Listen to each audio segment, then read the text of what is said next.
If you want to know what it's like to be at the South Pole in winter, check out northeastern China. Some cities in this region have seen record lows of negative 48 degrees Celsius or negative 54.4.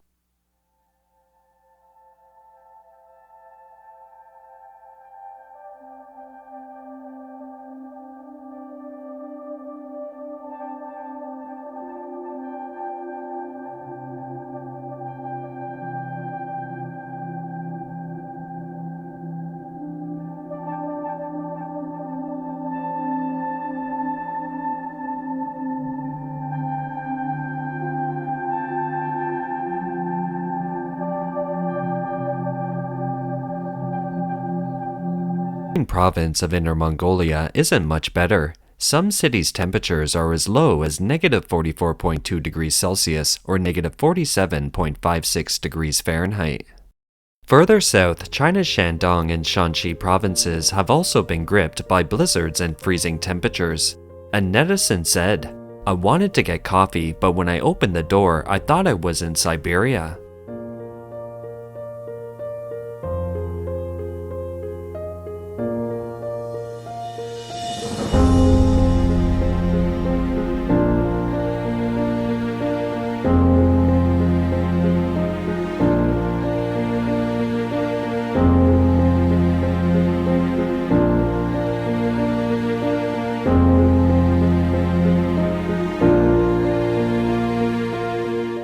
A girl tried to go back to her dorm after finishing an exam.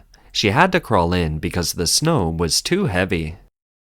The train was frozen, and the staff tried all kinds of methods but couldn't get the door open.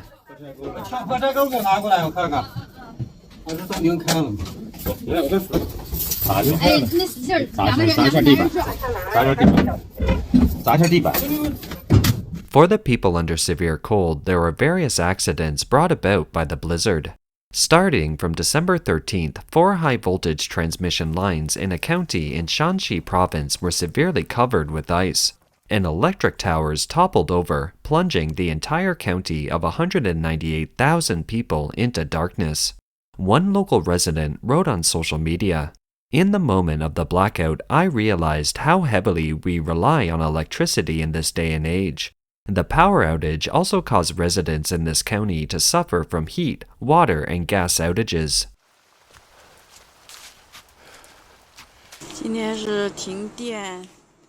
Today is the third day of power and gas outages. It's freezing and the roads are full of thick ice. My daughter and I have been having instant noodles for 3 days.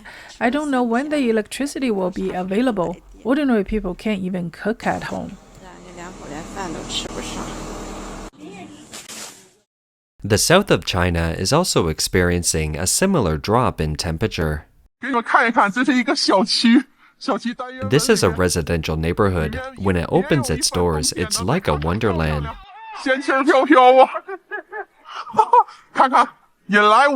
Look at this high-speed railway. It's frozen and won't start.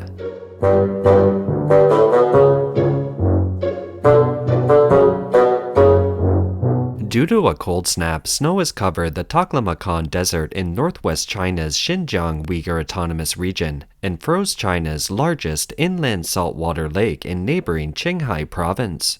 The Taklamakan Desert is the largest desert in China and the second largest shifting desert in the world. It is about 1,000 kilometers long from east to west and 400 kilometers wide from south to north, covering an area of approximately 330,000 square kilometers.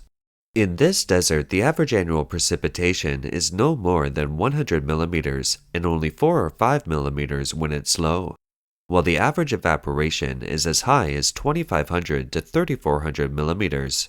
This snowfall is very rare. Currently, the average temperature in most parts of China is lower by around 5 degrees than the historical average. China's official media reported that on December 17, 2023, a total of 30 national meteorological stations set new records for low temperatures in December, with 5 of them hitting record lows since the stations were set up. Meteorological experts have warned that temperatures are expected to remain low in central and eastern China for some time to come. and that the public needs to pay attention and take measures to stay warm and protect themselves from the cold. On December 19th, China's Central Weather Bureau said that from December 20th to 21st, northern parts of China would experience extreme colds that are rarely seen in the region. Harbin on December 20th, its highest temperature was negative 21 degrees Celsius, the first time it fell below negative 20 degrees Celsius this winter, a rare cold snap in comparison with the same period. On December 19th at 6 p.m., the Central Weather Bureau continued its yellow warning of low temperature for the region. Since the beginning of this winter, wave after wave of cold snap has swept through China. The last round of cold snap just ended. A new round of strong cold air followed. Low temperatures, cold snaps, snow, freezing rain, and other extreme weather swept across the north and the south in turn. And many places have entered the freezing week again since December 19th, 2023. Accompanied by the cold snap is a blizzard, high winds, and freezing weather. The cold air traveled straight down to the south of China, and the line of 0 degrees Celsius is expected to advance to the south of the Yangtze River on December 22nd, 2023. Major cities such as Nanjing, Hangzhou, Wuhan, and Shanghai have seen their lowest temperatures fall below the freezing point, hitting new lows in the second half of 2023. For residents of these cities, it feels like the temperature has dropped too quickly and too suddenly to be mentally ready.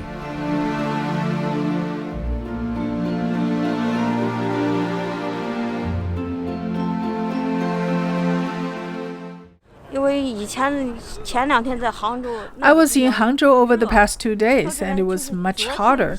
Then I came here to Shanghai, and yesterday, after getting off the high-speed rail, it was extremely cold. The wind is very strong. It's the same as being in the north. It's too cold.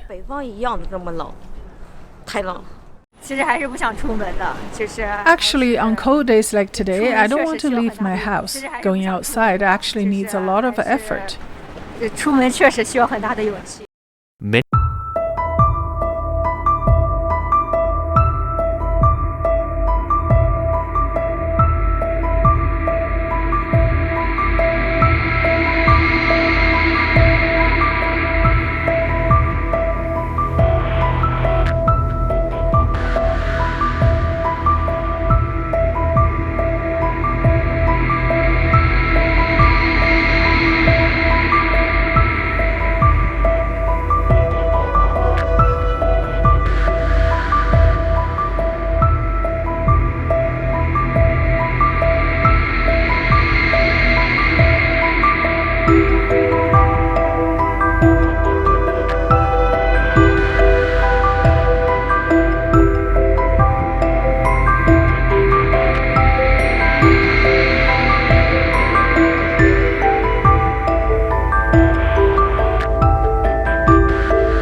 Ma'am, can I please have an order of grilled cold noodles? Don't make it spicy.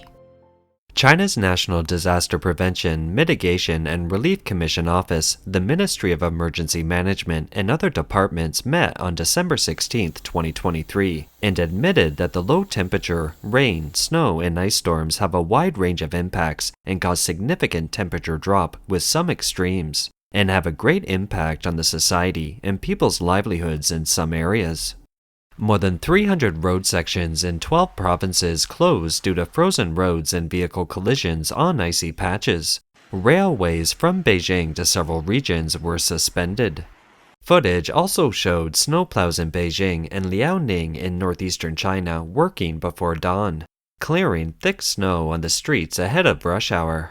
Here is a subway station in Beijing. Due to the reduced speed of the subway, a 2-kilometer-long line of people stood in the cold wind. A Beijing resident interviewed by overseas Chinese media said, "Because of the snow, the price of vegetables has gone up. Tomatoes have gone up to more than 6 yuan a caddy, and they used to be 3 yuan a caddy. My goodness. Winter melon was less than 1 yuan per caddy, but now it has risen to 2 yuan. It's all going up in price. A worker in Beijing is worried about returning to his hometown in Hebei province, where the local heating can't keep up. He said, "The heating temperature in Beijing can reach more than 20 Celsius indoors, but in Hebei it's hard to say. In those places, the heat and power supply can be suspended for a week, which can freeze people to death. The heating bill goes up every year, and the heating temperature is getting lower every year." Beijing residents also said, "Because of the current financial deficit and lack of money in all areas, it has led to the current sanitation workers refusing to work without getting paid first. In the past 2 days, people have been shoveling manually rather than using the big snow plowing machines to clean the streets. They shoveled the snow from the driving lanes to the non-motorized lanes. That's why you see vehicles passing by, and people are complaining and reporting the slippery, non-motorized lanes. Beijing is where the central government is located. How come even shoveling snow is becoming a problem?" One resident said, "Because the government still owes money from last year's snow plowing, the government hasn't paid up. So when it needs snow plowing this year, those snow plowing companies refuse to do it. The government has to pay cash to get people to work." At 23:59 on December 18th, when the temperature was negative 12 degrees Celsius or 10.4 degrees Fahrenheit, a magnitude 6.2 earthquake struck a county in Gansu Province.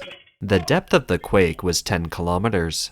As of the morning of December 19th, 2023, officials said the quake has left at least 126 people dead and 718 injured in both Gansu and Qinghai, with 20 others missing. Frontline rescuers say the number of casualties will surely continue to rise. Why has a 6.2 magnitude earthquake caused such a scale of casualties? On China's social media Weibo, many netizens mentioned that a 6.2 magnitude quake isn't considered a major earthquake. Is there no earthquake warning mechanism? More than 100 people killed is too big a loss. The CCP officially announced a magnitude of 6.2 on the Richter scale, while the U.S. Geological Survey said it detected a magnitude of 5.9 on the Richter scale. According to official media reports, in addition to nearly 900 casualties, 155,393 houses were damaged. Infrastructure such as water, electricity, transportation, and communications were interrupted in parts of the region. The CCP often covers up disasters, so the actual number of casualties is likely to be much higher than what was officially reported. Video footage showed that in one place an entire building collapsed. Video footage taken by netizens and surveillance footage showed the ground shaking violently in the quake zone. The water in the fish tanks spilled out. The witness described how it felt like being tossed up by the surging waves. He ran down from the 16th floor with his family in one gulp. Some ran down topless and draped in blankets. Some claimed that the buildings in their neighborhood collapsed. A woman told her story of how she escaped with her child.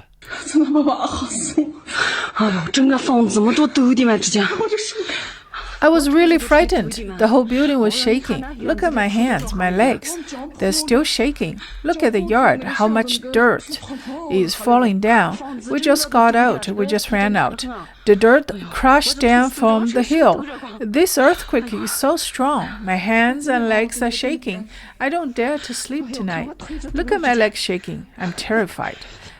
The first time I was so close to the earthquake, it happened in 2 or 3 seconds. It took me 5 seconds to escape. I didn't shake then, but I'm feeling the shakes now.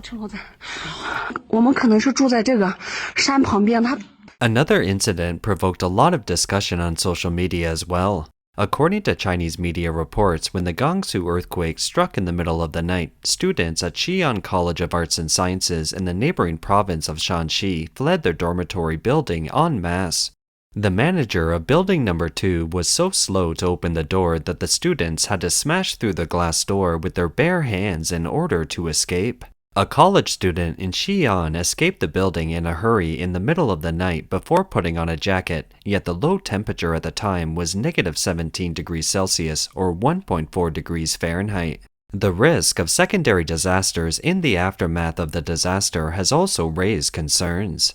According to China's Central Weather Bureau, the lowest temperature is expected to be -10 to -14 degrees Celsius or 14 to 6.8 degrees Fahrenheit for the next 10 days in the county where the source of the quake was. Local officials in the disaster area said they had begun to set up tents, but they weren't warm, and what was most lacking were thermal items such as cotton coats and quilts. On December 19th, the day after the Gansu earthquake, Chinese social media circulated videos showing large flocks of black birds circling the area on the eve of the quake.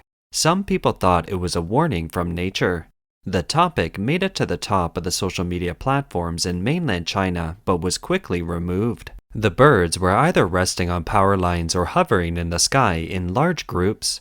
A Chinese netizen commented, "Animals are more advanced than experts."